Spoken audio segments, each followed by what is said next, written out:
Bert, how are you doing? Jan, good to meet you. And I'm a huge fan of Hillsdale. I've actually learned quite a bit about the U.S. Constitution from Hillsdale material.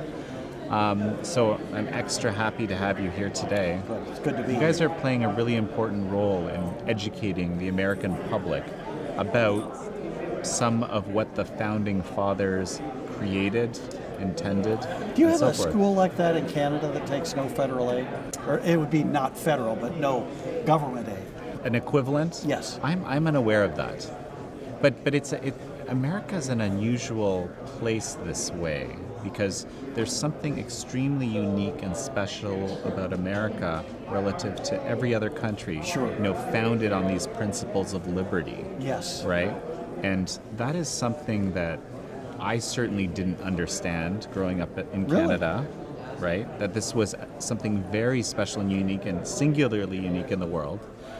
And I actually think a lot of Americans aren't incredibly aware of this. And I think that's the role you guys are playing, right? Okay, yeah. I'm interviewing myself here. That's good, though. It's introspective, Jan. But listen, tell me, I know that you guys have looked at issues of bias in education, especially Yes. in the textbook side. I know this is something that's important to you. Why don't you tell me a little bit more about that? What it is a study that's been done. It's really representing a group not at Hillsdale, but is associated with Hillsdale. Okay.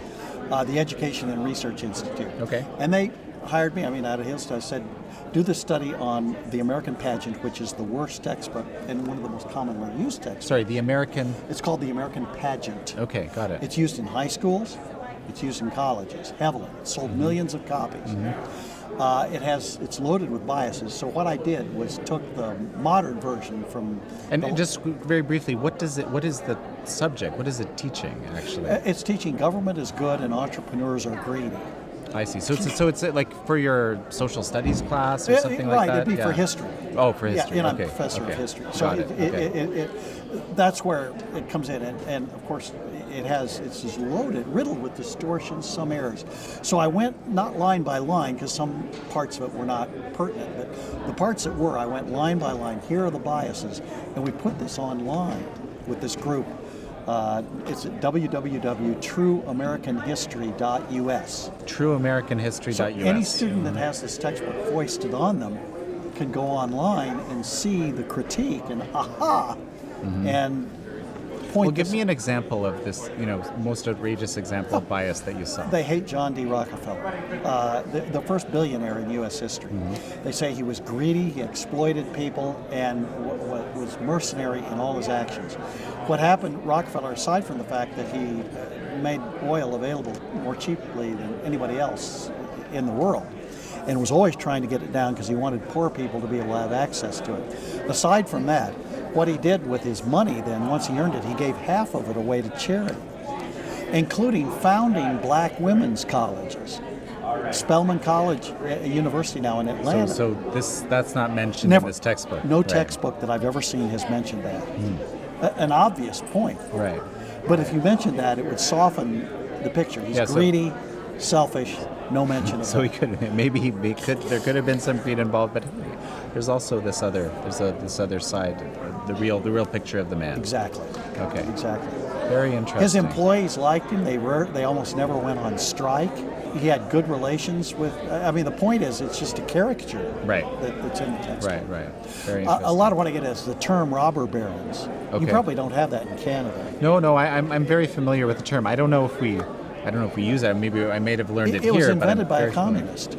Sounds about right. And I'm not saying the communists wrote the textbooks. What I'm saying is they have adopted the terminology and some of the ideas. Right. And so that's being fed to our students. Hence, they're more receptive to socialism. I see. Very interesting. So, I see. So you feel like the way this textbook, which is used in what percentage of classrooms? We don't know the exact percentage because those figures are not available, but we know that it's sold many millions of copies, that it's the most widely used advanced placement textbook in high schools. And it's used so they're hitting the kids with this textbook that are the sort of the more more intellectual, Yes. more interested in learning, and so forth. Right. Absolutely. And of course, if you can get the elite, then that's Fascinating. So then you you've feel this captured- is like a deliberate distortion? Is that what you're saying? It is. It is. Because when mistakes have been pointed out to them, they don't get changed in future editions. I see. And so that's suggestive. Interesting. Well, that's an amazing story. So you've created a very valuable resource. At least, at the very least, people can say, "Hey, there's another version of this." Yes. At least, and quite a number of people would subscribe to that. So at least take a look. Right. That's Right. what we're hoping. Yeah. And how long has the site been up now? The textbook study has only been available now for about 5-6 months. Oh, okay. And are you getting a lot of traffic? Are people actually We're getting coming some, to read? and one reason, hey, a lot of people don't know about it. One of the reasons I like being on a show like yours is, hey, people, if your son or daughter is using the book The American Pageant, here's a website you can go to. In fact, if it's using other textbooks, this website would be valuable because some of the same errors are being committed in other textbooks, and it would help you understand the kind of brainwashing that their children are going through in the public schools. So please, can you give us the website one more time? Yes, www.trueamericanhistory.us. TrueAmericanHistory.us. Thank you very much. Thank Appreciate you having very much, Jan.